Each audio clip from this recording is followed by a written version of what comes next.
Racing isn't easy, but experiencing it is. iRacing puts you in the driver's seat with the industry's leading sim racing game. Drive on laser scan replicas of the greatest racing circuits from around the world. Go head-to-head against other drivers chosen by skill-based matchmaking to ensure competitive racing at every level. Compete across all your favorite series. In officially licensed cars, engineered to deliver the most accurate driving experience possible.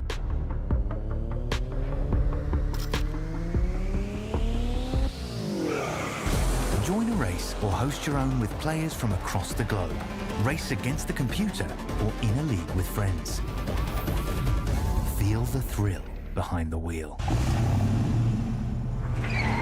Visit iRacing.com.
Good evening, good morning, good afternoon, ladies and gentlemen, and welcome back to Infinity Broadcasting and to the Racekraft Simulations V8 Veterans as well, as we are coming to tonight for fabulous Season 25, Round 7 out at Thruxton here this evening. It's the split team action as we come your way for sprint round action as well for the first time.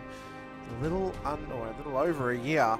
Last time we were sprint racing, it was at Belle Isle back in 2024. And this time we get to go sprint racing in a slightly adjusted format here at Thruxton this evening. Hamish Munro here with you with Brett Fisher alongside as always. Brett, we come into Thruxton tonight. I was quite vocal about how I felt about this track and that I felt maybe we shouldn't have been racing here. But there is the other thought process of we could still get great racing. I'm still excited for tonight because I think no matter where we go, we're going to get something exciting, and I think all of the storylines throughout the first 6 chapters of this season that have led us up to this point have made it a very exciting prospect for tonight's event, the format, and the track combination involved with that too. 6 different winners from 6 races. We're going to see a 7th for the first time ever tonight. Well, rolling it up, rolling the dice out. So let's see what we get tonight at Thruxton. Sounds like a really bad thing you might get after a hot, sweaty day. But we'll move on from that. But yeah, look, it's going to be exciting. A little bit different on the format tonight. Something a bit different. Something might mix the things up a little bit, and I'm sure we'll see plenty of action on track. Yeah, can't wait. Well, it's going to be super exciting. Of course, what we have coming your way this evening.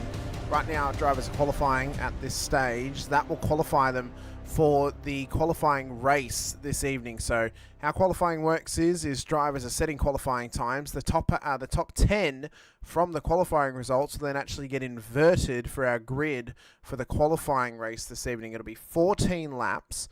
There will be no points on offer for the qualifying race, but it will be a race to pole position. We'll then head into the feature race this evening, which will be 24 laps, where the points will be on offer, and whoever finishes P1 in the qualifying race will start P1 as a progressive grid for our racing here this evening for the feature race. So it's a progressive grid feature. Any of you who may know I say old, but you know, prior to the 2000s race formats of local racing in terms of progressive grids, similarly to how Vic State Series would run it, or other local sort of cup days would run it. That's kind of the thought process tonight and that's how it's working. So it's going to be a fun time no matter what. Let's have a quick look though at the current points. Alex Kiddis leads the way. He's still without a race win this season on 717 points ahead of Matt Scholes, who has been firing on all cylinders. Finally got his first win of the season last week out at Sandown, and it's kind of turned the tide a little bit, changed the waves in how the momentum is now flowing. The first half of this season was really sitting with Kiddis. Super consistent, barely had any thoughts of finishing outside of the top 10. But last week's engine failure out at Sandown, could that be the tide turning in the way of another driver and away from Kiddis at this point of the championship? The opposite end of that was Scholes got his first race win of the season. And the man who has previously taken 4 race wins in a single season, well, there's still 4 attempts to go one better and go to 5. He could very well be the type of person to do that. Dave Arney snuck his way up into P3. Steve Grumley, Simon Haynes, equal points, 674 at the moment. Jim Caparonis on 671. They're all the drivers who are really in close contention to the championship leader. There's obviously other drivers out there as well, like Mulford, Damon Fisher, Mick Clifton, Paul Burns inside of the top 10, even Crosby and O'Brien. They're within technically a mathematical chance still of being in striking distance, but it'll take a little bit more work for them to really chase down that gap at the front of the field and try and fight back for something in this championship this season. And yeah, you're right. But anything can happen, you know, like Kiddis last week, as you said, had that engine issue and stuff like that. So it only takes unfortunate runs of bad luck and it could mix things up a lot, you know, which I don't wish upon anybody. But yeah, that'll mix it up the top end of the field, you know. So we'll see what happens after tonight and we'll see how the chips are falling for them.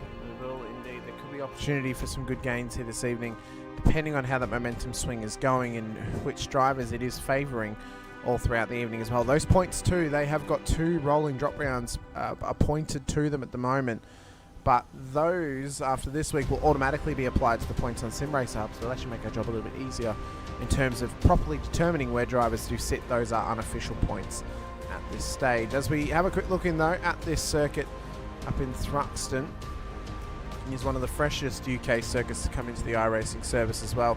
It's a former Air Force base. It's basically, as we'll see the track map in a moment, it's basically an oval with a couple of chicanes thrown in for good measure. It's a fast-paced track, a lot of medium speed corners, a couple of hard braking zone too, but it is in the dead centre of farm country in the westernly side or the southwest of England. 3.7 Ks, nearly 3.8 Ks, 2.3 miles in the old language, 12 turns. It was opened back in 1950. It's based out of Hampshire in the UK, as I said. It's all going to start on the main straight up towards Allard for turn 1. And the run around turn 2 and up to the hard braking zone of Campbell and Cobb for 3 and 4. This is an early spot, Brett, where incidents can occur, drivers can get intertwined and maybe a little bit overzealous under brakes, and a section where drivers have to take a little bit of caution early in the lap. And what I found a lot of this track had is a lot of off-camber corners, so there's a lot of, you know, really careful throttle control as you come out of those turns, and you got to try and make sure the car's in the right spot. Yeah, otherwise you can come unglued, and one mistake throws you out for the following corners as well. It does indeed. Track positioning is going to be absolutely key throughout this race tonight. There are a lot of similarities to other international circuits as well as other local circuits to the UK too. There's a lot of similarities to Donington and how some of these corners actually flow around this place too.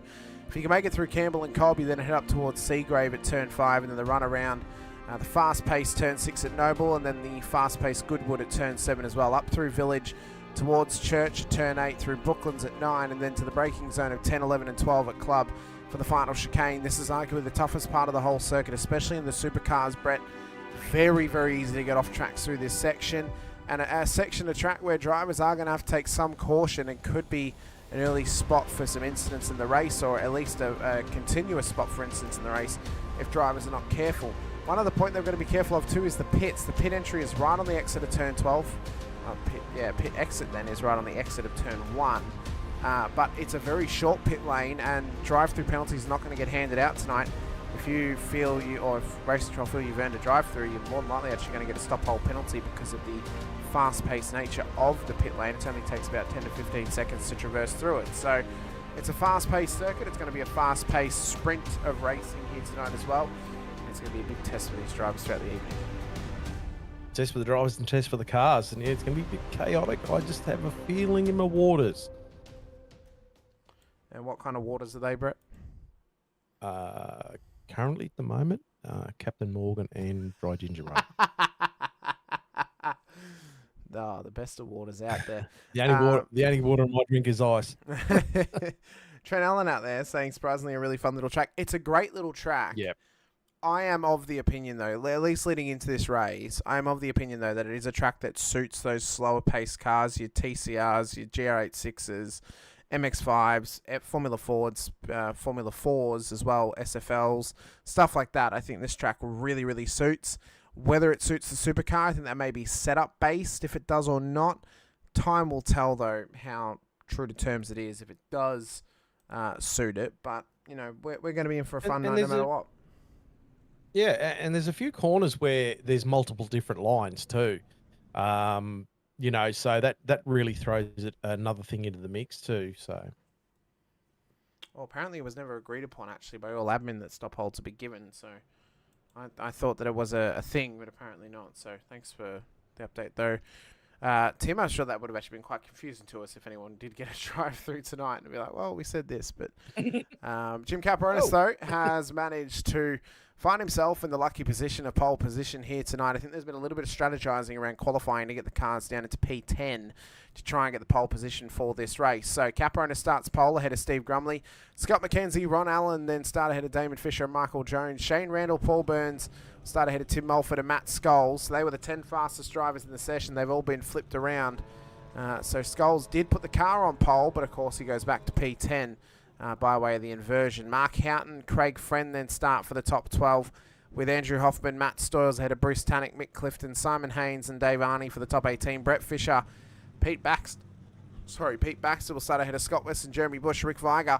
And look who's back in P24, Alex Kiddis. And this is kind of the telltale sign, Brett, that the momentum swing seems to be in the favour of other drivers right now and not in Alex's favour. He's going to have an uphill battle tonight if he hopes to pull some quality points out of this race. His next worst round he'll get back is 139 points. So if drivers outscore him by possibly quite a fair margin tonight of that, you know, if Scholes wins, that's an extra 50 points nearly over the 139.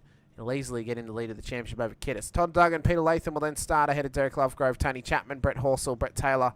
So another all Brett row at the back of the field tonight. Matt Monday, Brett O'Brien, Darren Crosby, Chris Blanchard. And then our race controls tonight, Todd Martin, Travis Hazapoli, and Lucas Burt. Michael Quain will start at the back of the field for not setting a lap time in qualifying. Yeah, the third Brett just moved himself up the peg a little bit there. So. He did Here indeed. we go, just about ready to go. We are indeed. Lights are out for race 1 this evening, and we're sprinting away. Good start from Caperonis. There's pressure in this one to try. I lied earlier. It's 16 laps, not 14. I do apologise. We sprint our way ahead. No points on offer in this race, so there may be some thought processes of, well, let's consolidate, get a good start position for the next one. There's no points on offer. No point trying to push too hard in this one. There are point deductions available, of course, so you could get yourself a penalty and go negative on the points. Right up the side of Jones there for a second. Tim Mulford having a bit of a poke in as well. There's a couple of drivers trying to make early moves already here, and as fast-paced as it is, it's a tough ride for some drivers as Dave Arney's been forced off the road further back and into the middle of the field. So it's a tough race start for him, and it's already begun. One of our championship contenders. Yeah. One of the contenders that we've got to be, keeping a close eye on this season. Craig Friend possibly was involved. He was dropping a couple of spots before, but he settled himself back in again as Mick Clifton gets loose off of turn 7. So he has to resituate himself and get himself re-prepped again. Up towards the start-finish line for the first time. It's Jim Caperonis that leads the way. How's the rest of the field coming in? There's contact back there, including Pete Latham. Yep, and around goes Tony Chapman as well. There was contact there with Brenton O'Brien. Oh, need to watch the rejoin, Tony. Whee! That was close, Dave. And they did actually come together. Dave Arney and Pete Latham. Yep. So a couple of cuddles happening. Yep. Now, I did say earlier that there was a few corners that had multiple different lines, but there's a few corners that only have one line. So, you got to watch out. You don't get caught out with that either. Yeah, drivers have got to be cautious of that all throughout. I've also seen too, Brett, Alex Kiddis has missed the race start. So he is now a lap down on the whole field. Oh, this here is nail in the coffin stuff. I mean, I know he's got a drop round available, but... So Dave Arney and Alex Kiddis, some of our top 5 contenders at the moment, they're in strife. They really are. Yeah. Let's see. Let's look at the whole race started if they can bring themselves back into contention. I think we'll see what happens. The problem is for Alex though, he's in a 16-lap race. I don't see a world without a safety car that he gets a whole lap back. Shane Randall with the fastest lap of the race, 1:13.45. So he's found some pace here. Of course, qualified up in P4 as Brenton O'Brien has now gone round. That's heavy damage on the Logitech entry.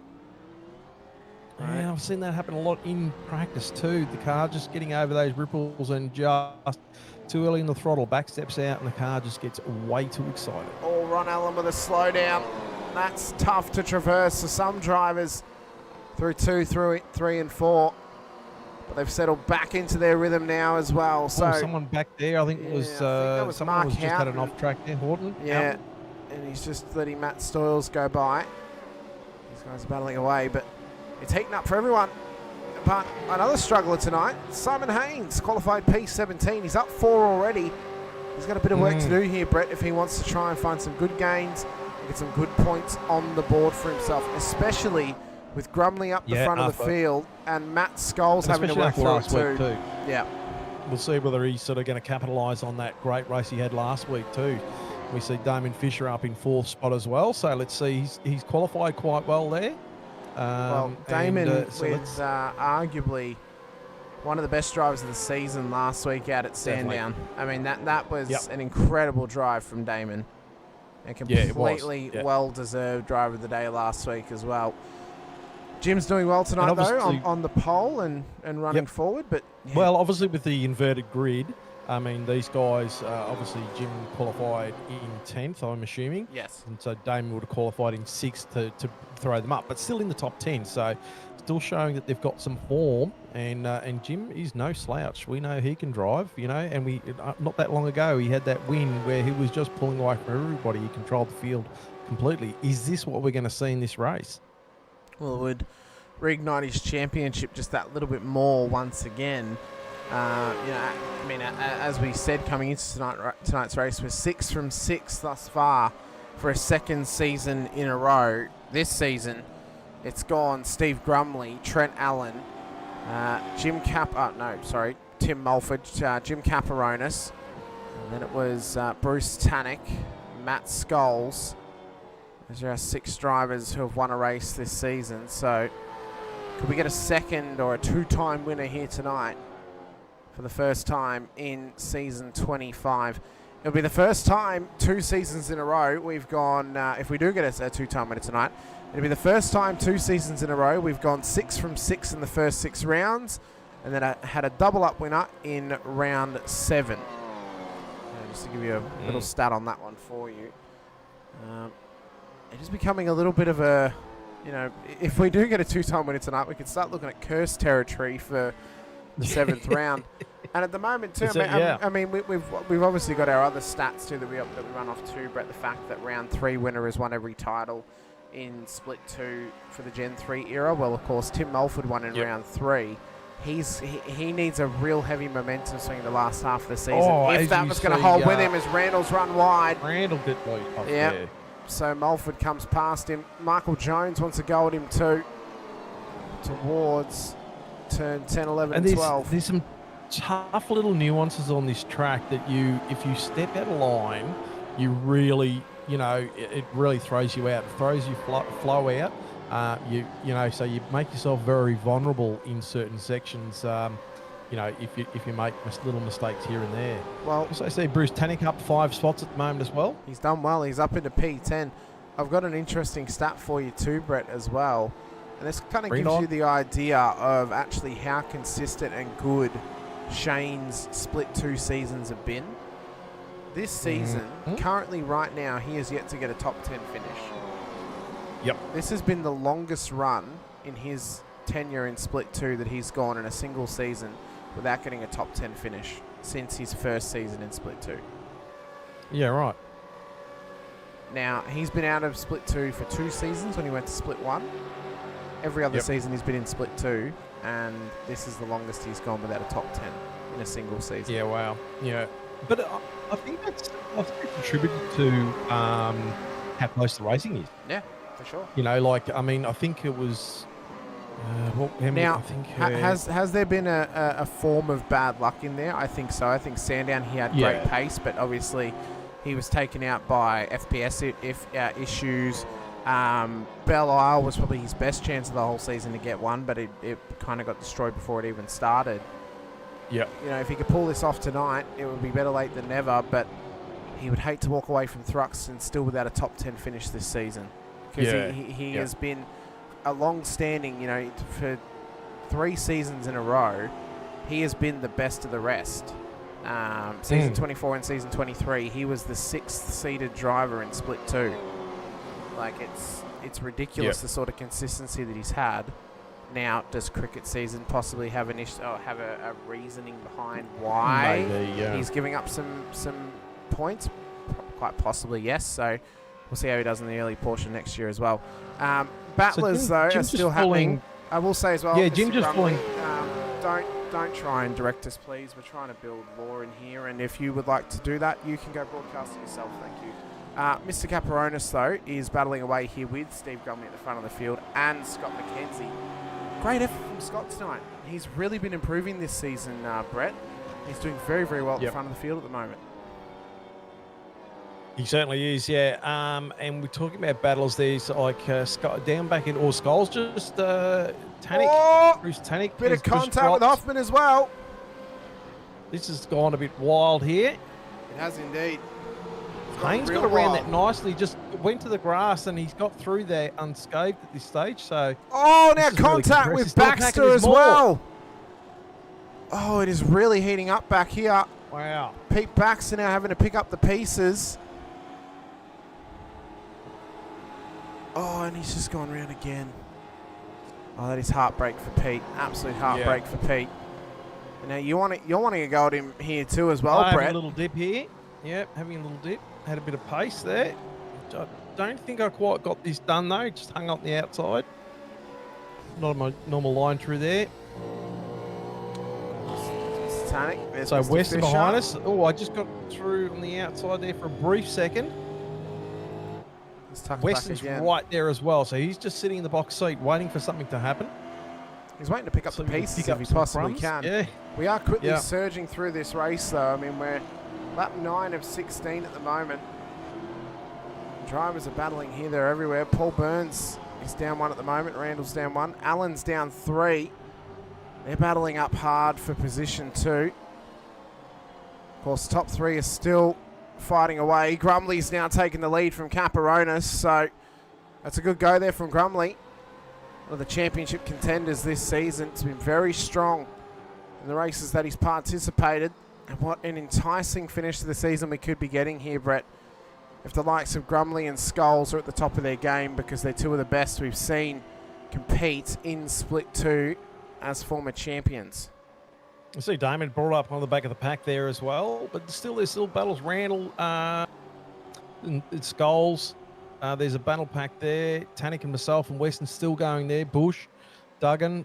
There's a battle pack there with Monday and Taylor in there as well. So there's just battles all up and down this field at the moment. They're all up and down the field as we come in towards turn 10, 11 and 12 as well. You can see Michael Jones trying to chase down this pack. Is that Shane Randall off the road? Yep. So was there Randall's contact off. with someone? Because he has gone off the road. And the way the car was reacting there, Brett, I don't know if it was able to get there on its lonesome. I think there may have been contact possibly. Is Craig Friend now into pit lane as well? Is this a drive-through? Interesting. It was an iRacing given drive-through. Unless it was, yeah, like we talked about before. Was that, who was that going through there? That was Was Craig someone making a bit of a, no, he was someone making a bit of a pass on one that of the there WMP was cars. Chris Blanchard and Michael Quain. Oh, yep. Battling away Quain. for position here as well. There's a bit of And here contact. we go. Oh, And it's he really straightens heating him up. up. He did straighten him up. Fair play. Yeah, but, yeah, wow. And it's accident plenty. You don't know where to look half the time. Oh, but Blanchard's now wanting to get a move here on Horsell. Wanting it up the inside. Be forced on the outside line. Further up the road they go. Can he get this job done? Oh, it is. I mean, Rick Flyger it's closed up on that little pack yeah. and Jeremy Bull as well. Oh my God, look at this pack of cars. I mean, just a gaggle of cars, Brett, battling away. Trying to sort themselves out. They're trying to keep themselves in a tight knot. Tannick was a little bit of a cork in the bottle here. Yeah. Possibly a little cork in the bottle here. You're wanting a gold in, Brett. You're alongside before the corner as well. Contact's made. I don't think Bruce knew you were alongside him there. No, I don't think he did. Because from our view, you were well and truly alongside. And that's now a drop in positions here for Tannick. I can't make any comments on that, obviously. But No, I mean, from my point of view, you were alongside him. yeah. Race Control may have a different perspective on that, but definitely from that angle there, it looked like you were alongside and welcome to room on the entry to the corner. But We'll see how that plays out. we'll see how it plays out indeed. Well, the battle Lap up the front here, so 11 of Grumley 16. He looks good for possibly taking the pole of the race here tonight, because he's looking very strong. I don't know if Jim will be willing to risk a front row start to try and get past him, because realistically there's not much difference between P1 Skulls and P2. and Allen just swap placing there too. Yep. So a bit of a move come back Skulls off the road actually, so he's Skulls off the struggling road, back there a yeah. little bit. Just up in that front, Tim Mulford actually joining that group up the front. So them starting to battle a little bit has brought him back into the pack. Damon's come up on the back as well as Mackenzie. Mackenzie's right up on the ginger of Caperonis, so he's looking pretty hot at the moment as well. Haynes now up 6 spots in 11 spots, so he is definitely on a big charge. Hot race. Scotty for him Weston up tonight. 8 spots, 9 for Rick Viger, Todd Duggan 9. So there's some plenty of movers. I mean, hey, Tim Alford in the chat saying, looked like Bruce went wide and left the door open for you, Brett. So even Tim's agreeing with us on that one. Or at least I can say that I knew I was faster than Bruce into the chicane and came out pretty quick, and I thought I got up beside him pretty reasonable, but we'll see what happens there. But anyway, back to the race. Mulford closing down on Dame at the moment. Mackenzie down to 1.2 0.12 of a second, dropping off there now. That was great gain up through the chicane there for Tim Mulford on the back of Fisher. That was a really good gain from him. He did very, very well. Did Tim Mulford. Matt Stores as well under pressure from one of the making moves men of the night. Simon Haynes up 6 positions at the moment. Scott Weston up 8. Rick Viger up 9. Duggan up 9. Bush up 5. Matt Monday up 13. Make that 12 as Brett Taylor's just equalled him as well. He's now gone up 12 spots. So both these guys moving forward together. Crosby up 12. Blanchard up 11. Quain up 11 as well. Horsell up 4 at the moment. So Tank just dropped Tannick and Blanchard going head to head there. They were just swapping positions for a second. And it's still going on. Well, there's a bit of front end contact there on Randall's car further back too. So I feel like his night has already been worsened by something possibly. Randall swapping positions.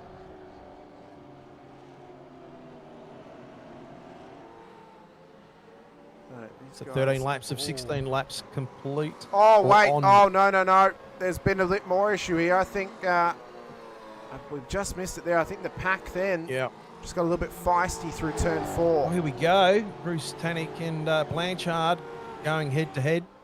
Tannick missing that rear bumper at the moment. That's probably going to not help a huge amount. Yeah. But he's got a good run out of this corner. And Blanchard got by him well.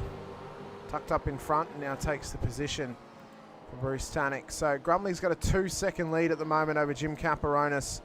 And it's Scott McKenzie, Tim Mulford with Damon Fisher on his heels. So Tim's got that job done. And now Michael Jones is getting in on the party as well. So this is really starting to heat up for some of these drivers. Lap 14 of 16. To run it round. Oh, Craig Friend has just had an incident. Did he have... Oh! That's Alex Kiddes just ahead of him there. Yeah, wow. And they're both in pits. Now, don't tell me these guys have had an incident together coming into pit lane. Please don't. Oh, you've got an instant replay. Well, they're teammates, so we've got to... Oh, my God, they did too. Craig just drove straight through him. Oh, wow. Oh, I bet you there's some words going on in that team. Oh, to be a fly on the wall of that Discord channel would have been fantastic. Yeah. And we see Horsell dropping, Craig Friend dropping, or Craig Friend in pit lane. Oh, that was what we're just talking about, wasn't it? Yep. No. Yes, it was. Yep. Sorry. I'll get on board shortly. So we've got Weston Viger, myself, and Todd Duggan and Bush all having a great little battle here. Weston's doing well. He's been having a slight up and down season thus far, but has been battling away all season long and getting good points too. Good points too throughout this season. So I've been very impressed by Scott. I think he should be proud of his efforts this season. He's probably outperforming where we thought he may have been by this point, but I am not against that. I think he's done an excellent job to get where he is. That's really good. So Grumley is out by 2.3 seconds now. Bush just getting a bit sideways coming out of that chicane onto the front straight as well. So Grumley's cleared out there. He's taken the pressure right off himself, but Mackenzie's about a half a second off the back of Jim Caparonis. Well, pressure has been lifted slightly from Grumley because he has pulled out a fair bit of gap here, so that's worked out well for him. He comes around the back section of the circuit. Of course, if you didn't notice on the track map, you could think of it two ways, Brent. It almost looks like Scooby-Doo. It also kind of looks like the Australian map as well, the shape of Australia, very similar to Thruxton too. But one thing's for certain is this is going to be a fast-paced final lap of the qualifying race. And Steve Grumley is 3.8 Ks away from pole position of the sprint race here tonight. One to go. Skulls and White Allen flags swapping spots. And Rick Viger and myself swapping spots. Just briefly, can I get this done? Ooh, this is looking a bit. No. Oh, there's a good move there. Oh, you got a bit loose there, Brett. Got a bit loose there. I don't know if there's contact with Todd, but that definitely opened up the undies a little bit. Oh, yeah. Put him under a bit of pressure. We mentioned Skulls now gotten past Ron Allen, having a P7, but what a qualifying race it's been for Steve Grumley. He's done everything he needed to in this race. He qualified at the back end of the top 10 to get himself up the front for the qualifying race. Made the move that he needed to get past Caparonis. Jim smart enough, not knowing that he doesn't need to battle it necessarily. You'll still have a front row start for race 2 this evening, where the points are on offer. And he's keeping himself in a positive position. See how much he's dominated this this race once he's got past Jim, and he's actually just accelerated away. And to have that 2.5 seconds, he's got to be very confident going into this race. He would definitely have to be. Pole position though, claimed by Steve Grumley, ahead of Jim Caparonis, Scott McKenzie, Tim Mulford, Damon Fisher inside of the top 5, Jones, Scholes, Ron Allen, Paul Burns, and Matt Stoyles as well, to give you the big losers that dropped outside of the top 10 thanks to incidents here tonight. Well, there was only one of them. It was Shane Randall, down 23 positions. He is the only driver who qualified in the top 10 to have now dropped out of the top 10 thanks to the qualifying race. Everyone else either remained in the top 10 or one driver gained to get into the top 10. That was Matt Stoyles, up 4 positions. It was wild, like we've seen, definitely a few little tricky things happening in that race there. What's going to happen in the final? So Grumley definitely dominating in the latter part of that race. So he's going to be definitely on fire. And obviously we talked about those people who came up the list as well. So, well, Brett, I have just had news come through. Because of your performance in that race to go up 3 positions, and because Damon went up no positions, we've had a 10 cents. I got 10 cents. Well, we've had a 10-cent investment for you to be the best fisher of race 1. Oh, yes, fantastic! You won the Battle of the Fish for race 1 because you gained 3 positions and Damon gained there's none. A couple of new decals. There's a couple of new decals on my car too. Well, maybe we'll get a chance to have a look at them during the race. We're going to take this time, though, to give a quick thank you to our series sponsors, Racecraft Simulations. 5-minute warm-up to come your way. We'll be back very, very shortly with more after these short, sharp messages from Racecraft. If you're in the WA or Perth area, head over to 16 Grogan Road, Perth Airport. Chat to John and the team. Check out some of the rigs they got on the floor. If you've got us a bit of spare coin, maybe chuck it towards a PT1 for yourself as well. Don't go anywhere. Racecraft Simulations V8 Veterans split to action returns for Season 25, Round 7 at Thruxton after this.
Welcome back to the Racecraft Simulations V8 Veterans action for Split 2 here for Season 25, Round 7 out at Thruxton. We've had a couple of comments in the chat while we were gone about who's winning the Fisher Cup at the moment. And then, Brett, you mentioned to me at the front of your car, you've got a nice little angry fish and angry shark as the battle has been commencing this season. Now, if we look straight up on the points tally, obviously, Damon would be winning that battle right now. Oh, he would be, yeah. But maybe we can come together next season if yourself and Damon are still here in Split 2, because obviously Damon is in contention to go up to Split 1 possibly.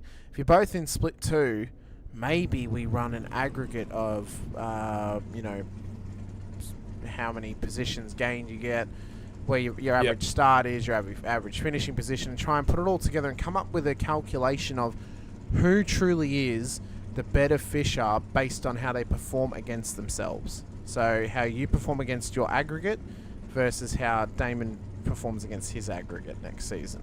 It'll be fun. If he's still in Split 2, it's on for young and old. Oh, it will be. I'm sure. right, I mean, we already had the fisticuffs out this season. What more could happen? We might actually see a live wrestling match. Well, in the middle of on a the race side circuit. of the car, there's some other decals we might get a chance to have a look at some point. Rather, you know, so yeah, I was on the sides if we can. I can't get to the side, unfortunately. You can't get to the sides. Don't worry about that. It's all right. That's okay. Just keep an eye out for them. Yeah, we'll keep an eye out for It's, them. it's the little fish taking a couple of bites out of the big shark. That's all I can say.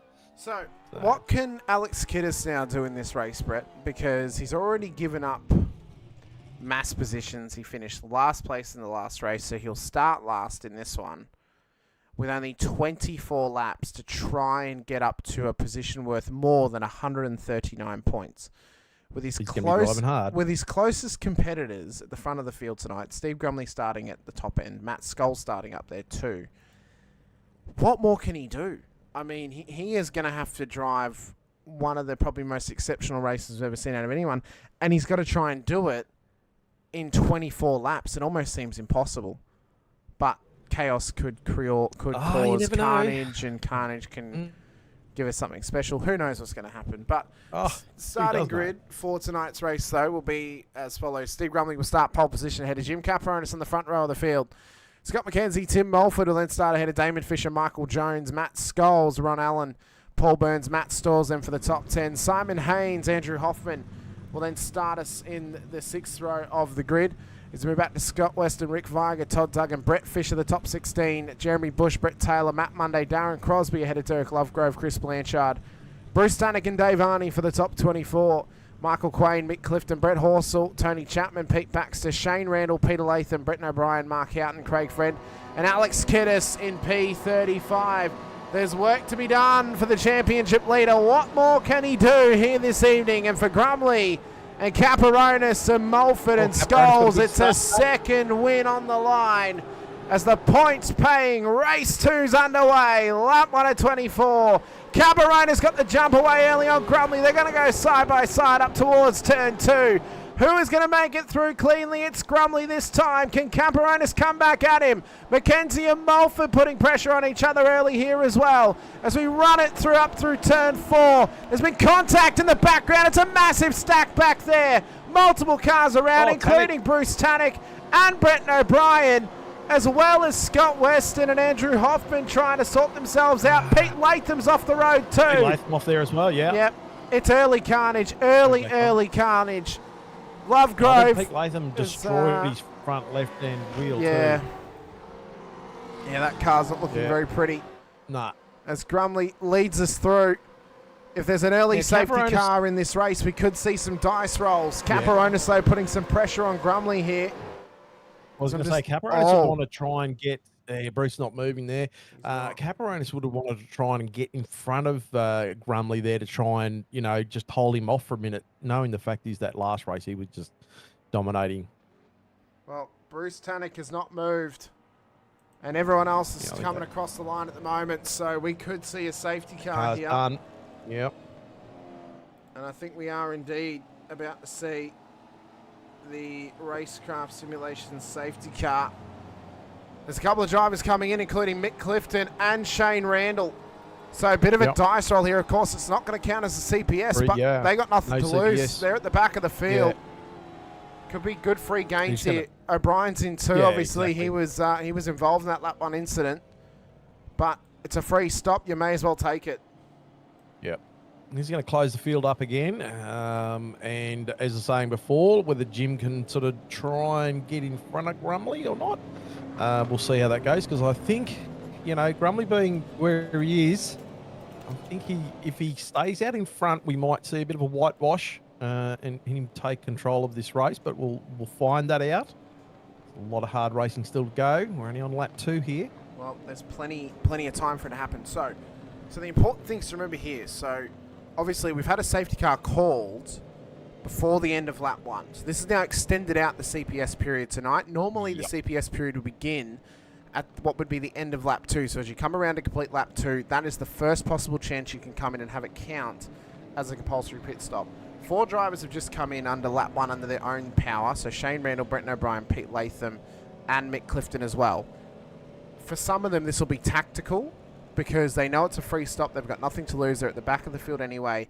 They're not going to give up any spots here. And what they can now do later in the race is they can offset this, come in later on, take minimum fuel, get the CPS finished, and then just go on to the end. So right now they're going to be at the back of the field, full of fuel so they can go as long as possible. The gates will open for them eventually because there'll be drivers trying to undercut the field, come in early, whatever it may be. This could work out quite well for them. Especially, now the only way this doesn't work for them, Brett, is if we go green for a lap and then we get a safety car. And then they're forced to come in, they haven't gained anything. They'll gain a little bit, but not nearly as much. So, what this also means is, so we're currently lap 2, we're about to be lap 3. So the safety car should come in at the end of this next lap. Drivers cannot pit at the end of this next lap and have it count as a CPS. They must go around again and come in at the end of lap 4. And that's how a CPS will be counted in this race. So they can't pit at the end of this lap if the safety car comes in. Well, they can pit, but it won't count. Are we going to see anyone do that? Or are they going to try and, equalise the tyre change? For me, I mean, if you're at the back, you may as well have come in on lap 1. Yep. Because you're not going to give up as much time. Like you discussed, with the fuel. Yep. If you haven't come in and you're at the back, you may as well either keep going or pit lap 4 and come in as early as possible. Because if there is another safety car, you're well and home. You're free. You can just come straight past everyone. Now, obviously, you're giving up time to everyone because it's a green flag stop, but you're going to get more gains out of that then. The one mistake you don't want to make, though, obviously, is getting confused coming in lap 3 and then not pitting again and you haven't done a CPS.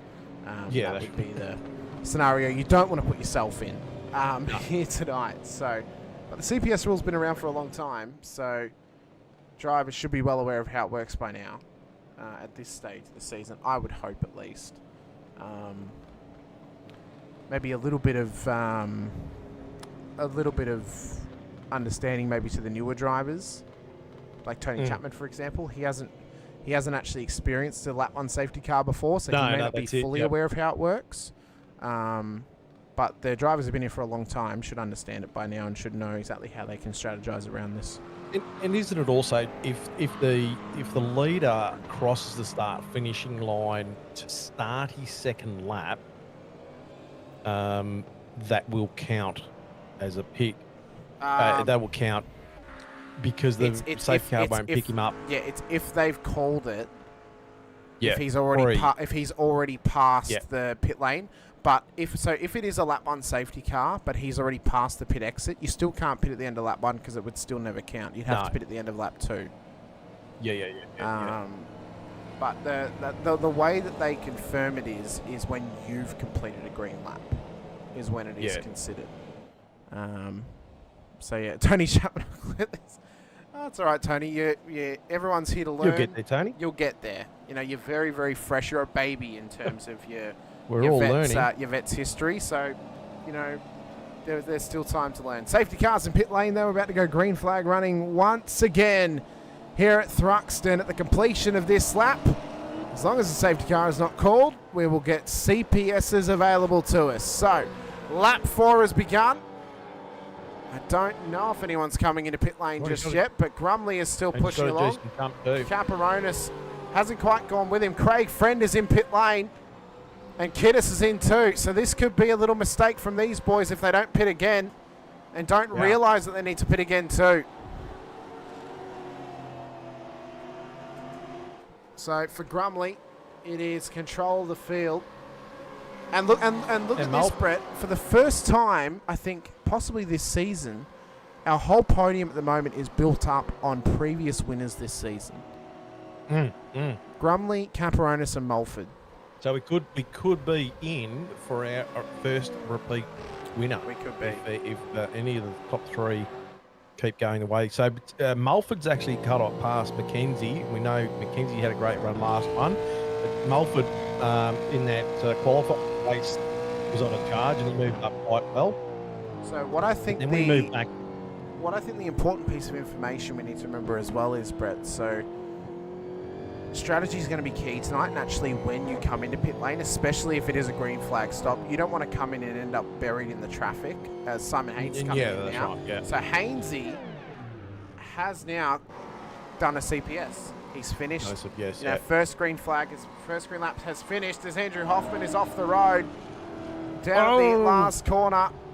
So you have to try and get that thing moving again. So Hainesy's lap, pit stop, has counted as CPS. Still not. No, it's not there, is it? Yeah, it's not there. Unfortunately, he had a reasonable run in the first one, but the second one, unfortunately, he's come unstuck there. Someone obviously might have given him a hand there. Well, as I suspected, like Grumley just slowly walking away here, about 0.8 of a second away from Caperonis. One thing that he'll have to be careful of, though, is not over-wearing the tyres too much. This track can be a bit of a tyre killer. And that could also be another sound strategy for some drivers tonight as well, Brett, is not actually taking tyres on their stop. Those people who have come in early, unless they have taken tyres, which it's lap 1, why would you take tyres if you put it on that one? They may not take tyres now unless there is a safety car. If they have to take a green flag stop, they're only going to come in and take a splash of fuel. There would be no point in coming in and taking tyres. So I see Simon Haynes in the chat just saying he's missed his pit pay for 4 seconds.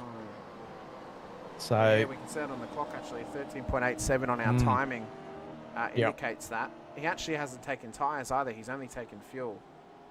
Damon just done the fastest lap of the race too with 13.267. So he's still got some pace in that car, although Jones quite on his ginger there. So closed up very quickly just then. All over him is Michael Jones.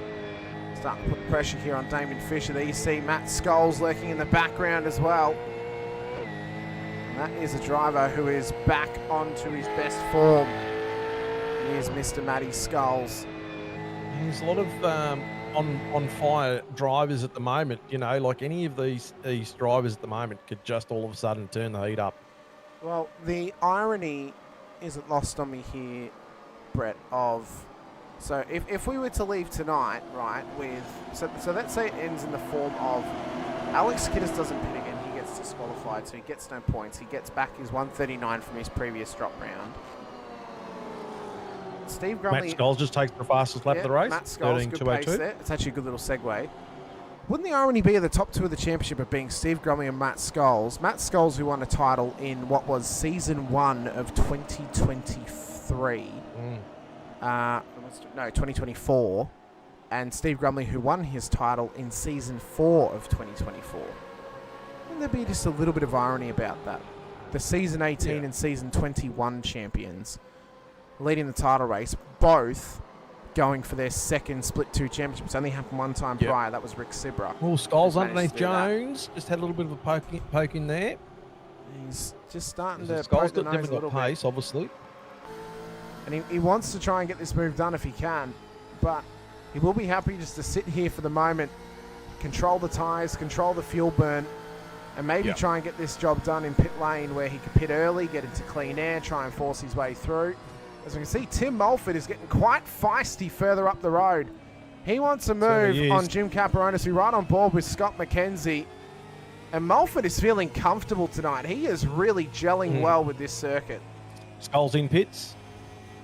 So there it is right there. We mentioned the possible undercut. Matt Scholes is going to try and go for it to get some free positions in this race. Dave Arney in. Geez, Mark have out a look in at too.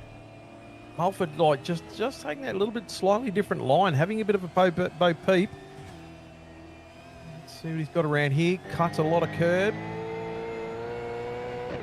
That now promotes so Damon Fisher, Michael Jones on the battle of this pack. Now Matt Stoyles is trying to chase them down too. Yep. Really some other, solid night. we see the battle of the Bretts going on just in front with Bush, Brett Taylor, love a and battle Brett of the Fisher. Love a battle of the Brett. Yep, battle of the Bretts that come together. Yep. Yep. And then we see Blanchard, Monday, and Crosby back further, having a good old tussle. These Well, of three course, guys. three of the oldest teams in Vets, WKMP, Fishy Motorsports, and M1, battling away for position here. I mean, these are kind of the, it's like it's the battle of the old blood, and then we look further ahead, it's kind of the battle of the new blood, as we've got, you know, Shadow Racing, EWT, Locked On Lads, you know, those three teams which are more of the modern era in terms of Mulford maybe in pits. personal success, as Mulford is also now going to try and pull a little undercut off here, but again, has got to be careful of traffic. Coming in too early can cost you heavily. Coming in too late can do the exact same thing. So it's about that balancing act of when do you pit, when do you take your fuel, do you take your tyres as well. That's going to be the key to success here this evening. So currently the top seeded driver of those who have pitted, although he does need another stop, is Shane Randall, who came in on lap 1.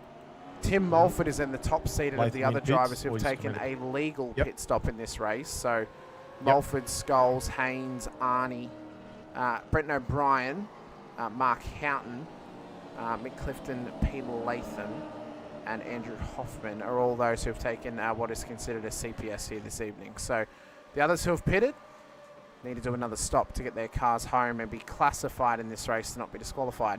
So Grumley and Caperonis have now started to break away here from Scott McKenzie. I've just been watching that time for Grumley and Caperonis. It's been floating about half a second between these two. So that either poses a question to me whether Grumley's just looking after that gap, or is he is Jim actually chasing him down, going to put a challenge on him? So Damon Fisher's having a bad blink here as well. Sorry, further back. Nothing unusual there. Matt Stone, nothing unusual, just to par the course there.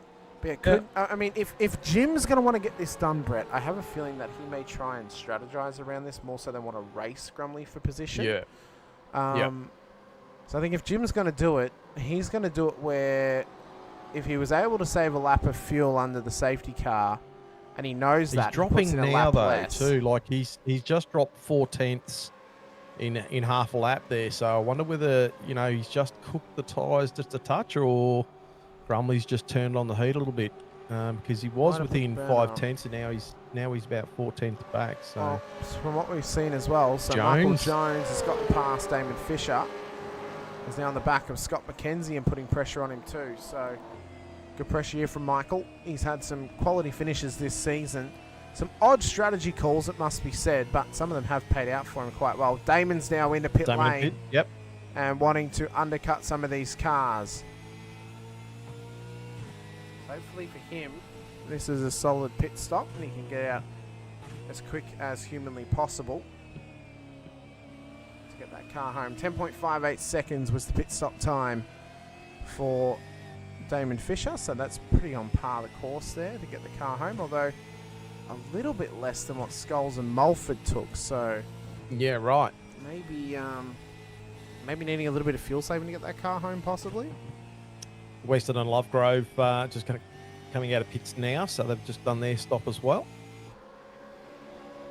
Well, we can see that Jones and Stoyles coming away really, really well. Rick Viger, too, just on the back of Ron Allen and Brett Taylor and Jeremy Bush fighting for position 2. We've got Crosby and Monday in behind Chris Blanchard, battling for tough position here. Well, Fishy car of Monday just running a touch wide there, and it does happen if you don't get that line right on that section of the track. It can just slowly drive you wide, and it's very hard to get it back. Well, as we can see as well, Crosby has had a rather up and down season, copped himself a penalty last week. That's dropped him a couple of spots now. He's down 5 points after last week's race at Sandown. They want to try and complete the season in a nice, clean manner, we'd say, Brett, as Mr. Horsel's dropping position here to Mulford. So this is the only issue now with these guys taking an earlier stop, is they're now going to get caught up in traffic. So remembering that Randall, he did pit, so he's got just as fast a car as Mulford does, and he doesn't have any reason to let him go past. So Mulford's not going to have this easy. Hard. If you're equal on pace, it's hard to pass, definitely. Yeah, and then you look at Skulls and Fisher, they're in a similar boat too, plus Horsel's in between this little sandwich of cars as well.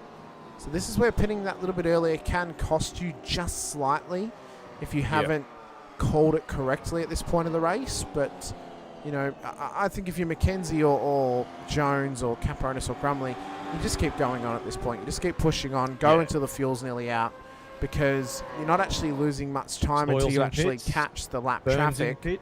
Ron Allen's in too. So, yeah, so if you're Grumley, I think the earliest you pit now is one of two things. It's either when the tank's going to obviously be empty or when you finally caught lap traffic. They are the two scenarios if you are Grumley that you pit.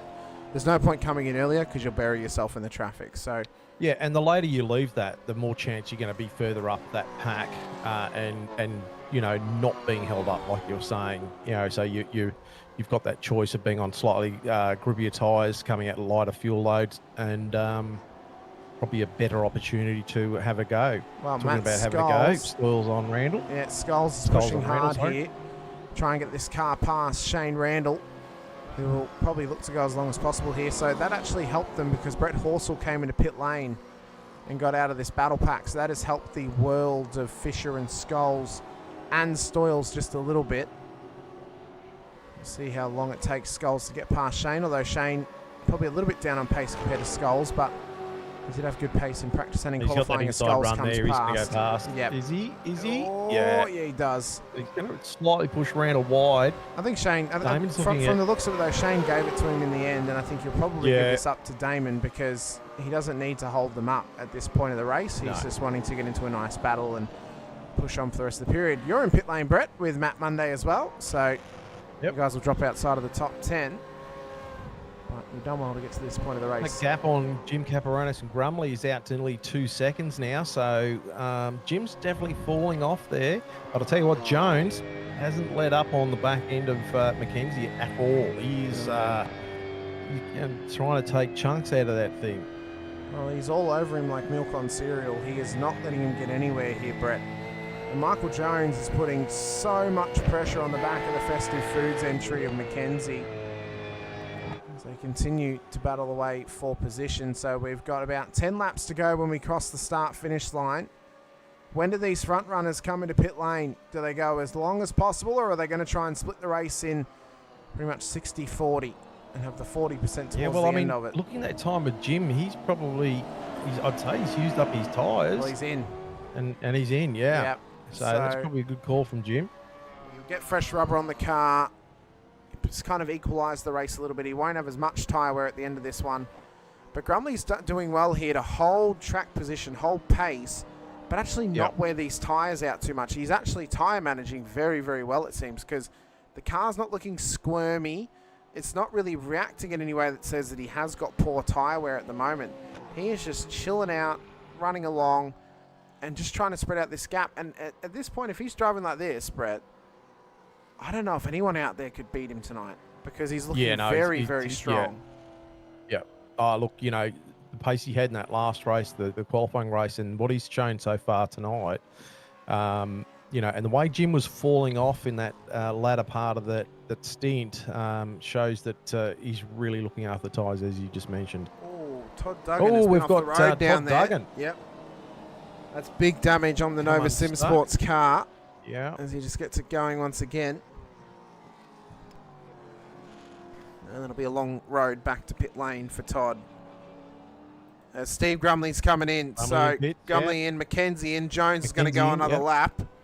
I don't mind it, Brett, because he's now going to get a free lap where he can run in clean air.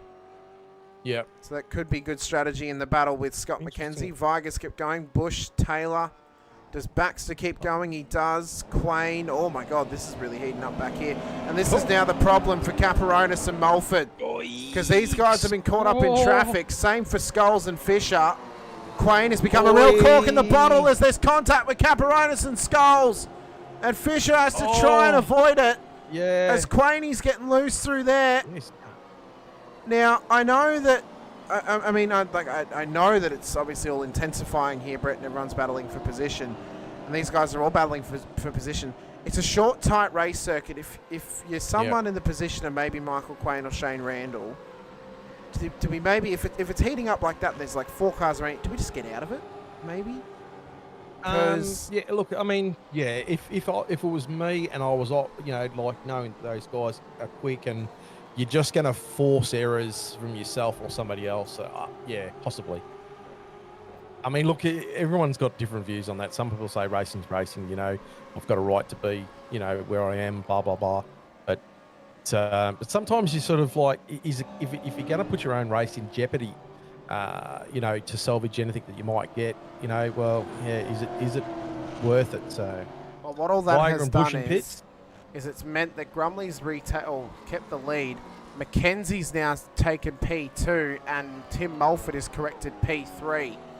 So that, as Jim has just had it off there on the main straight. Oh, yeah. And what could have been a spectacular night for him has now gone down the drain a little bit, unfortunately for Jim.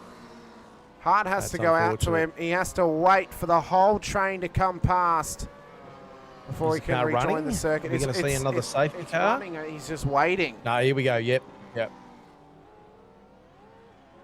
That's unfortunate for Jim Caperonis. So Jones still out in front, so it'll be interesting to see where he pops back into the pack once he completes his pit. Well, coming around towards the front. Oh, that is a deep run for Jones. That'll be a slowdown for sure. Yeah, coming to pit lane, Michael. And Save the slowdown. Save the slowdown in pit lane. That's a smart choice. Well. So Michael Jones in. Brett Taylor's coming in too. So Steve Grumley will now retake the lead of this race. The question is, he's had a massive lock-up down there. That is a really weird moment for Grumley. Is this going to give Scott McKenzie a sniff at the race lead? That's like he caught the curb and the rear end just slid out on him. Wow. That was huge. From a faultless night to that happening so far, very weird and awkward. I think that might be possibly Pete Baxter in the chat, although you can correct me or not if it is you. Super sportsmanship from Big Jim there on that one, and I have to agree, that's really, really good sportsmanship there from Jim. Yeah. Obviously, he's in a tough spot. He's waited till an appropriate time to get the car rejoined. As much as it hurts, he still played the. Oh, you get in that panic too, game. because you want to go out and continue, but like you said, well done, Jim. Well, Grumley now is under all sorts of pressure from Scott McKenzie. So is there is there an opportunity tonight for the most wildest of ends where Scott McKenzie could sneak his way through on Steve Grumley and take his first win in Split 2 and give us our 7th race winner of the season? Or could Grumley play the spoil sport for a stat once again? I say that jokingly, of course. He broke our last big record of first round winner, won the championship. And could he win his second race of the season as well as Pete Baxter's in? Which, if Steve does do that, that's a phenomenal effort this season. This race win would take him currently to P2 in the championship, and he's got some really good pace. He's lunging up on the back of Grumley at the moment, so that's going to be definitely putting a bit of pressure on Grumley, especially after that little bit of a whoopsie on the front straight there. He'd be sort of, probably a little bit shaken after that. So, Mackenzie's doing a great job now. 19 laps of 24, so not a huge amount of laps to go. But if Mackenzie overdrives it, he will cook the tyres and might not be able to come back for it. And this is where we looking at Grumley before. Did a really good job of looking after the tyres and just had the pace. So this is where, Mackenzie might come unstuck just from pushing the car that a little bit. Can we just quickly talk about some of our big double-digit position gainers here tonight thus far? Shane Randall up 21 spots, although does need another pit stop to get that car home. Pete Baxter up 10. Can get home from here. Alex Kiddis up 13. Does need another pit stop to get that car home. Now, if Shane pits from where he is in P9, he could still actually end up inside the top 15, depending on the sort of pace he can run in that car. He is running out of laps to do that, though. For Alex, he will drop a bit further back, but for Pete, that's a great effort into the top 20, That's up a huge 10 effort positions. Yep. A really, really top effort from Pete Baxter. And maybe one good enough for us to put him through to the nominations position of driver of the day, possibly too. Just quietly, but could possibly be. It's a little battle here from Stalls, Burns, Haynes, and Randall. Like we were just talking about Randall before, but there's a great little battle going on there. It's really good to see. I mean, Stoyles is driving out of his skin tonight. Paul Burns is doing quite well aside from, I think he may have had the contact in race 1 possibly, but he is doing well at the moment. I was just looking at the penalty sheet there to confirm that. Simon Haynes as well. He's already been one of our drivers of the day this season. What a race he had last week at Sandown. This will be a good way to solidify points once again tonight by getting a top 10 finish. Great win. Great race, not a win, sorry. Mackenzie's still, I mean, don't go back up there, but Mackenzie's still, okay, go back up there. Mackenzie's still having a great little dice with Grumley here, so he's only still 0.2, 0.3 off the back there. He's doing really, really well. He's hanging on to him like glue. Mulford doing well too on the podium here tonight. He's driven really well as Tim, and I don't think he's actually had a driver of the day either, Brett, so maybe one of our nominations. Stoyles, though, is under big pressure here from Burns. And Burns is all over him like a bad smell. He is not letting him go whatsoever. Andrew Hoffman has had an incident further back in the field, and he's into the wall. His teammate Jim Caperonis just had a rejoin to the circuit too, so he'll have to come past the boss. And that car's not moving, but we're too close to the end to get a safety car, so more than likely he's going to be allowed to tow. The circuit. Yeah, and we're within 5 laps of the end as well. They wouldn't call the safety car now, so he would get towed back to pits more than likely. It's an unfortunate end there to Andrew's night. It's been a real tough few weeks for him, and hopefully it can be a good reset when we get to the end of the season, and then look ahead to 2026 for a strong run in Split 2 once again. Steve Grumley, though, in controlling position of this race, lap 22 of 24. Scott McKenzie P2. It is starting just to open up a little bit here, as there's been a bit of a loss. Yeah, it was Stoyles, as you said, down at the chicane. Oh, a lot of spots there. A lot of spots dropped there for Stoyles. Ron Allen and Rick Viger have now snuck their way up by, but Stoyles is trying to sneak on through again. When does Randall pit here, Brett? Because he needs one more. You can tell us. Well, he's either going to pit this lap or he's going to pit next, because he can't pit on the final lap. So no worries. Just keep an eye on Jones as well. Jones is closing up on Mulford, and he's been harassing the back of him for a few laps now. So that's a great effort there for Jones. He's doing a really, really top job. Here's Michael Jones. There are 2 drivers who need to pit in this race, Shane Randall, Alex Kiddis. At this stage, they need 1 stop to get home and be classified in this one. Currently, they've got 1.5 laps to do it. So it's either going to be the end of this lap or the end of the next. And they will then be classified if they don't pit by the end of lap 23 and begin lap 24. They cannot pit on the final lap. So that will be done. Unless the only circuit it would actually work at, Brett, is Talladega, because the start-finish line is past the pit exit, or at the pit exit, so they could pit, do the stop, and then cross the finish line. But just looking at that last lap time of Jones did a 13.685. Tim Mulford did a 14 flat, pretty much. So Jones has got pace over Mulford at the moment, although he's dropped off there. Oh, got Arnie and Lovegrove are in.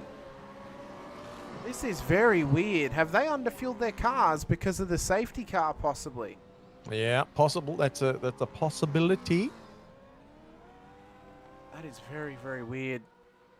They need a pit now, but Steve Grumley at the moment leads the way. Scott McKenzie behind him is Matt Monday. He's gone off the road down at turn 2, 3. Oh, he's got going again.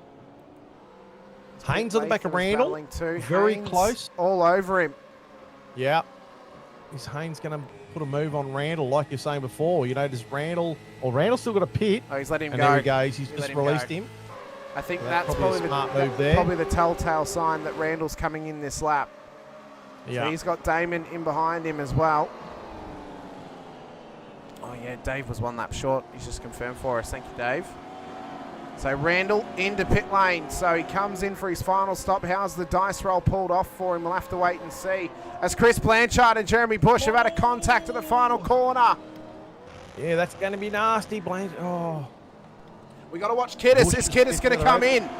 Kiddis has kept going. No, Kiddis has kept going. He's going to get disqualified. So this is massive for the championship, Brett, because he hasn't completed a CPS. Yeah. And Damon Fisher's on the side of the road. Damon's out of fuel. Oh, he's out of fuel. Damon Fisher is out of fuel and requesting a tow. 1 lap short. Oh. So through all these shenanigans, Pete Baxter is now up 15 positions into P14. What an effort tonight from Pete. That's huge from Pete. As we run up towards the final few corners, it has been 6 rounds, 6 different winners this season. And just like season 24, history wants to repeat itself. Steve Grumley is the first 2-time winner in season 25, and he'll take P2 in the championship with it. As Mackenzie comes home P2, Mulfin in an all-time P3, Jones in P4, Scholes and Burns and Haynes, that there for Scholes in P5. Good enough for the championship lead now. Yeah. Ron Allen has just snuck past Rick Feiger there. Brett Fisher, you've just snuck you up to top 10. What has happened back here with Matt Stoyles? Has he run out of fuel? No, he got himself into a bit of an incident. Oh, okay. A little cheeky incident for himself. Yeah. Oh, well, there's more happening here too. I think Kiddis and Weston are having at it post-race. So, I mean, wild strategies tonight. So, we need to have a quick talk about who we're going to put forward here, Brett, because for my money, Pete Baxter definitely. Yeah, he's got to be up there. Yeah, I think Pete needs to be up there. I think Tim needs to be up there too. Do we put forward like a Randall for the dice roll strategy, or do we put forward maybe a Michael Jones, maybe a Scott McKenzie for his P2? Yeah. Well, I was thinking Scott McKenzie. I know he's only up 1 spot, but he was really battling hard there, and I thought that was a pretty good effort. But you either say yay or no on that one. No, I like it. So who do we want? We both agree with Peter Baxter and Tim Mulford. Peter Baxter. Yep. I reckon Scott McKenzie. Not to take anything away from Shane, because it's still a good effort. And then what about a 4th name, or do we want to just put forward the 3? Your call. Leave it up to you. We'll just do the 3. Driver of the Day noms are in the chat for you. Get your votes in. Pete Baxter, Tim Mulford, and Scott McKenzie. You can pick out of the 3 of them. And please, only one Barney vote waving the per... flag. There you go, Barney. Go, Barney. Doing his job so well. Going for it. Yep. A man that is oh so proud of being a flag boy at a race circuit. So it's really good to see there from Barney. So solid race in the end, and a solid race win for Steve Grumley. Let's have a quick look at our feature race results here tonight. So Steve Grumley is the first driver of season 25 to take 2 wins and breaks the streak of 7 in a row. We only went 6 in the end. We equaled the record of last season. Scott McKenzie, Tim Mulford on the podium tonight as well. Michael Jones, Matt Scholes inside of the top 5. So that now gives Scholes the lead of the championship. Grumley into P2 in the title race as well. Burns, Haynes, Allen, Viger, and Fisher. Mr. Brett Fisher inside of the top 10. Brett, we missed that one. How have we missed that one? Yep. Oh, Brett Taylor got a black flag. Ah. Oh, no. Yeah, right. Yeah, okay. Well, mate, there you go. That's why. Oh, no. Brett Taylor got a black flag. That would have been an all-time top 10 finish. Yeah. I would have nominated Brett Taylor if that had actually... Oh, my God. Wow. That would have actually been incredible if that had played out. Okay. I missed that myself. Yeah. So, Darren Crosby, Matt Stoyles, Brett Taylor, Pete Baxter, Shane Randall, the top 15. Alex Kiddis finishes P16, but he has been disqualified for not completing a CPS. So, it'll then be Scott Weston, Jeremy Bush, Brett Horsell, Peter Latham for the top 20. As we then move back to Chris Blanchard, Matt Monday, Mark Houghton, Mick Clifton, Derek Lovegrove, Tony Chapman, the top 26. Good finish there from Tony. Dave Arney, Damon Fisher, Bruce Tannick, Todd Duggan, And then to Michael Quain, Jim Caperonis, Andrew Hoffman, Craig Friend, and Brett O'Brien at the back end of the field. So a tough night for some, a better night for others, and a solid night of points on the board for those drivers too. We've only got 2 votes at the moment for Driver of the Day, Brett, and it's tied between Pete Baxter and Scott McKenzie at the moment. Come on, guys. I mean, there's 27 of you watching. Someone say, come on, put some votes in. Get in the Let's chat. support Otherwise, our guys me and there. Brett are going to have to be the tiebreakers and make a selection. Yeah. Yeah. Well, Keyboard. what a race that was, Brett. Oh, sensational race. I mean, there was, I mean, look, obviously people had some, there was a good and bad, you know, I mean, as always, but there was some really good racing up and down the field as well. Well, I think there was great racing up and down the field. Do I think Thruxton lived above my expectations? Not particularly. Would I want to see Thruxton again? Maybe, maybe not. I don't know if I'd want to see Thruxton with this particular format. I think this particular format would suit other circuits better. But I think maybe like a straight up... I like the format. The format was good. I love the format. And the format is great. I didn't mind the track. I don't know if the combination worked well together. I think if they were separate, they may have worked better. So if we actually took a sprint round to say... Well, let's say Red Bull Ring, for example, which you have this season. We took a sprint round to Red Bull Ring. I think it would actually work quite well. And then maybe if we did a 200k race here at Thruxton or a 150k race here at Thruxton, that may work a little bit better. I just don't know if it works particularly well as a combination, just in hindsight and in reflection as well. Coming up this season, of course, we still have Mexico City next week. Brand new circuit in the iRacing service. Super excited for that one. It's going to be a really, really fun night on the road in the national circuit of Autodromo Hermanos Rodriguez. Then head out to an old favourite in the Red Bull Ring, and then the Saxa Ring to end out the season. I'm excited for these final 3 rounds, Brett. I love all 3 circuits. Obviously, 2 of them Grand Prix circuits in terms of Formula 1. The other Grand Prix circuit, 2 of them Grand Prix circuits Formula 1. 2 of them Grand Prix circuits of MotoGP in the Red Bull Ring and the Saxon Ring as well. All 3 of them, I think, bring a really good combination of racing and really good tests on the road too. I think all the drivers are going to get something out of those races as well. So I'm really, really excited for that as well. Pete Baxter in the chat saying format and track was fantastic, and that's from someone who had a shocker in race 1. I mean, again, as you said, Brett, I think I love the format. I'm not a massive fan. You're going to get your lovers and haters. Yeah, you're going to get your lovers and haters. You're going to haters. get your lovers and haters. Yeah. I want to see the format again. I want to see it once a season. Maybe at obviously a different circuit. I think may work better though. We have got now a tiebreaker vote, thanks to Dave Arney. So our driver of the day this evening is going the way of a man who I have the utmost pleasure of commentating Premier Endurance League with. It is going the way of Mr. Peter Baxter. What a fantastic effort tonight from Pete. Congratulations to him. And that is a fantastic effort from Peter here this evening. So congratulations to Pete. Well done. And I think a really solid effort tonight from him, and a well-deserved driver of the day. This is one of his best performances we've seen out of him. Double-digit positions gained, and after his race in race 1 to then go into race 2 and do what he did, that's a fantastic effort from my point of view. Yeah, well done, Pete. Congratulations, well deserved. Congratulations, Mr. Baxter. We can tell Mr. Rankin all about it when we commentate PL again. I'm sure he'll love the fact that you got driver of the day. But did we get a highlight reel this week? No, we didn't. We didn't because no, that's one of my favourite things. I know. Reliving the drama. Well, there's always next week. We'll get it next week, I promise you. It's okay. That's all right. I think last week I may have actually forgotten to make the graphic for it anyway, but we did do it. I can't remember. Right. But, well, what we have to upload my livery now. Well, something for you to do, Pete. But, as I said, next week we head out to Autodromo Hermanos Rodriguez for the next round of the season. I don't have any B-roll once again. I have to wait until next week, Brett. But no.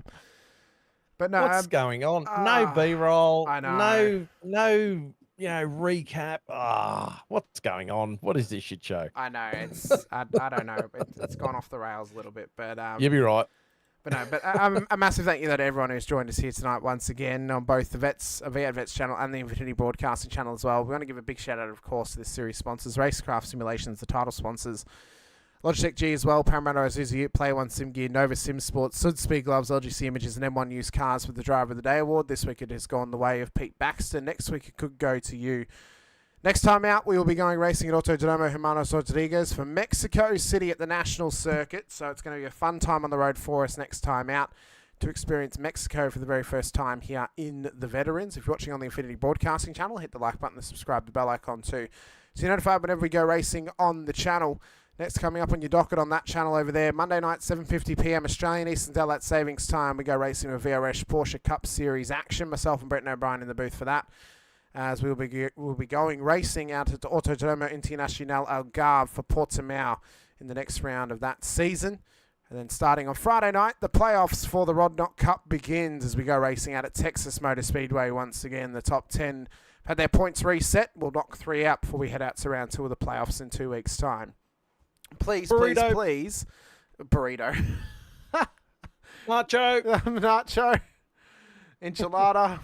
And if you're watching on Sorry, the I'm practicing for Mexico. That's okay. If you're watching on the Vets channel as well, be sure to hit the like button and subscribe to the bell icon too, so you're notified whenever we go racing with the Split 2, Split 3, and Split 4 action as well. As there's more and more action to come your way throughout this season from all 3 of those splits. Go and support SimSpeed TV as well and watch the live Split 1 action Thursday nights, 8:30 p.m. as well, as you got Brock Caddy and David Haynes in the booth for that one over on SimSpeed. But I've been Hamish Munro Brett Fisher alongside. Appreciate your time, appreciate your efforts being here with us once again. See you guys next week out at Mexico City. But until then, stay safe, drive hard, and for this time, gracias. Screaming, tires bleeding, virtual cubes, the motor's breathing, engine thunder from down under, piston fire, Turner Sunder, put your name in lights. Oh, with the Vets tonight, it's a 1,000 decibel supercar fight, burn this track to the ground with V8 sound. Racing's real. Pedal down every pass you feel. Step right up and place your bets. This is us, the V8 Vets. Put your name in lights. Put your name in lights with the Vets tonight. It's a 1,000 decibel supercar fight. Burn this track to the ground with V8 sound. Put your name.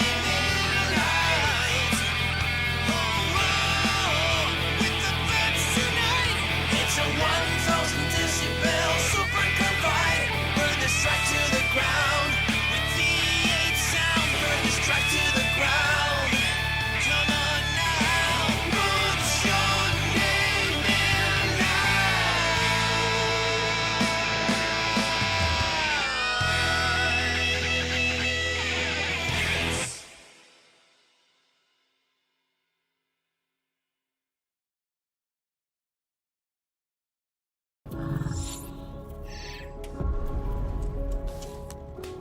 The Racing Series is a new milestone in Logitech G. All the great old wheels, the G29, the G920, the G923, they all have their own unique way of connecting to each other, but there's no room for expansion with those products. So the question arose was, what if we were to give the opportunity for the racer to switch out from a drifting wheel to a GT rim? With the wheel hubs that we've created, that's got a very specific button set, but you can replace any of the steering wheels. And the real lovely aspect to this was we could give the user, driver and the racer the opportunity to experience different genres of race. That allows drivers to craft high quality, customized setups that resonate with your individual racing style. When we start with the design, we always start sketching. Very often, once we've got sketches, we start discussing with engineering. We had 3 rounds of engineering testing or user testing where we invited in users from sim racing, and every single round of feedback we refine, the product based on what they tell us.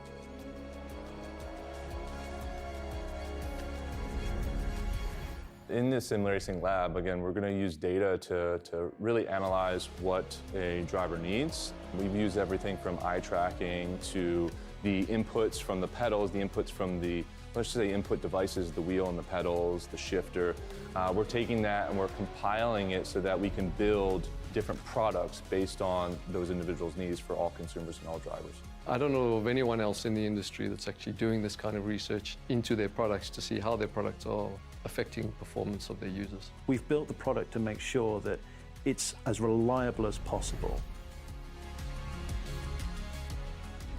So the innovations in engineering that I'd say we're most proud of is the sequential handbrake and shifter toolless changeover. This is now a patented system, so it's really easy for the user to just switch between modes. If you give people the tools to do what they want, they will. They will just go off and have fun.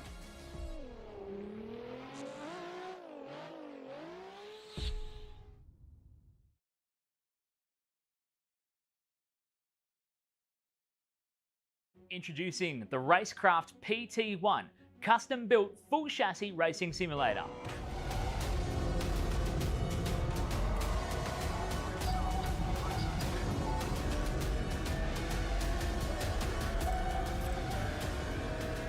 The design project, codenamed The Cage, an 80/40 extrusion chassis sitting on top of a Sigma Integrale DK2 Plus 4-point full motion actuator system.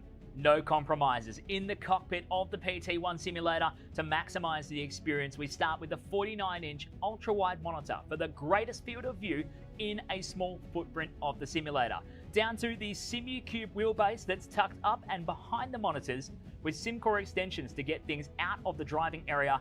Everything is connected to a Cube Controls GTX steering wheel with the built-in dash and all the extra button functions available at your fingertips.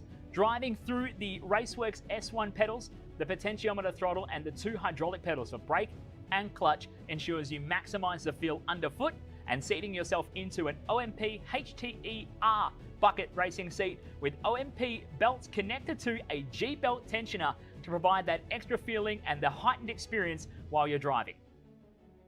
Additional interfaces and accessories in the PT1, we have twin butt kickers, one on either side of the OMP seat, as well as a Jinx sequential shifter, the SimPush Race Logic timer to the left-hand side, a Racekraft built-in WinSim kit with Philips Hue lighting and a built-in soundbar, plus the OMP side net to finish off the experience in the PT1. The Racekraft PT1, build number 1, the ultimate in sim racing experience, combining the best products in the market with the passionate, no-compromise approach that goes beyond racing simulation.